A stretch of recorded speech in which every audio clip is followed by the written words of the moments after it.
ब्रिजमोहन जी, जरा ये बताइए, यहां पर मामला छत्रपति शिवाजी महाराज को लेकर है, जो कि महाराष्ट्र की आन बान और शान है। अब ऐसे में यहां पर जिक्र अफजल खान, औरंगजेब, ये कौन सा रंग देने की कोशिश होती है भाई? राजनीति तो आप भी खूब कर रहे हैं फिर। पूजा जी, हम लोग बिल्कुल राजनीति नहीं कर रहे। ये बात बिल्कुल सच है कि छत्रपति शिवाजी महाराज सबों के श्रद्धेय हैं। जितने वो दूसरों के मन में बसते हैं, उतने हम लोगों के भी मन में उतना उनके प्रति आदर है। और ये जो घटना घटी है, इससे हम लोग भी व्यथित हैं और आहत महसूस कर रहे हैं। और निश्चित रूप से इसमें कहीं ना कहीं चूक हुई है, और जो चूक हुई है उसके लिए एक जांच कमेटी भी बना दी है, जो महाराष्ट्र सरकार और नेवी के संयुक्त तत्वाधान में बनी है। वो लोग इसकी जांच करेंगे। पर ये मुद्दा वहां नहीं रहा है। ये मुद्दा जब से एमवीए ने इसको एक राजनीतिक हथियार के रूप में उपयोग किया है, परेशानी वहां से शुरू हुई है। देखिए कि ये इनकी हताशा और निराशा का परिचायक है कि इन्होंने अपने इस आंदोलन को एक हिंसात्मक स्वरूप देने की कोशिश की है, शब्दों के माध्यम से। कहते हैं जूता मारो आंदोलन।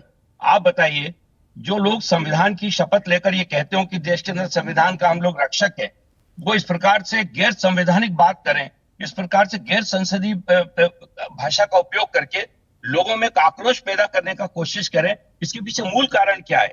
इसके पीछे मूल कारण यह है कि ये लोग वहां पर महाराष्ट्र में अपनी जमीन खोते जा रहे हैं। हताशा निराशा इन लोगों में इतनी ज्यादा व्याप्त हो गई है कि प्रदेश के माननीय मुख्यमंत्री के पोस्टर पर, माननीय मुख्यमंत्री के फोटो पर जूते मारे जा रहे हैं। आप याद करिए, यही घटना एक बार इसके पहले जब आदरणीय उद्धव ठाकरे जी महाराष्ट्र के मुख्यमंत्री थे, उस समय केंद्रीय मंत्री आदरणीय राणे साहब ने उनके खिलाफ बोल दिया था कि इनको चप्पल मारी जानी चाहिए, चाटा मारा जाना चाहिए।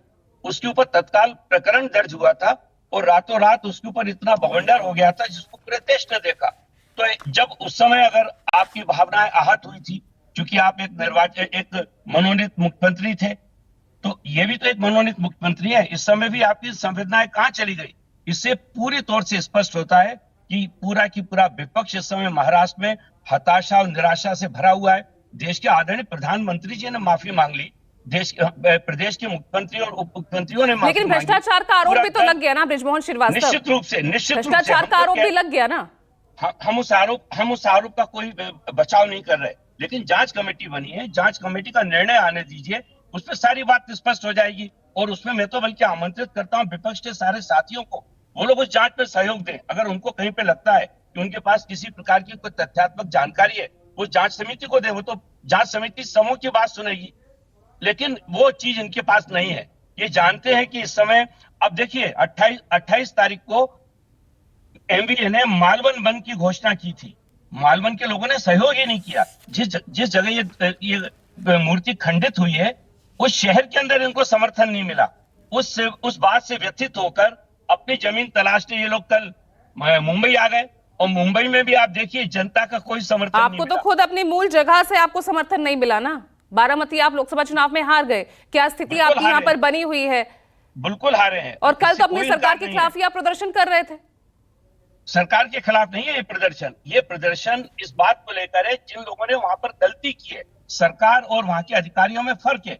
जिन अधिकारियों को इस बात का दायित्व सौंपा गया था, ये उनके खिलाफ कड़ी से कड़ी कार्रवाई करने की मांग हम लोगों ने की है। बल्कि साथ ही साथ हम लोगों ने तो एक दिन का मौन धरना भी दिया है पूरे महाराष्ट्र के अंदर। ब्लॉक लेवल तक हमारे लोगों ने, राष्ट्रवादी कांग्रेस पार्टी के कार्यकर्ताओं ने मौन धारण ठीक है सिद्धार्थ यादव, जिस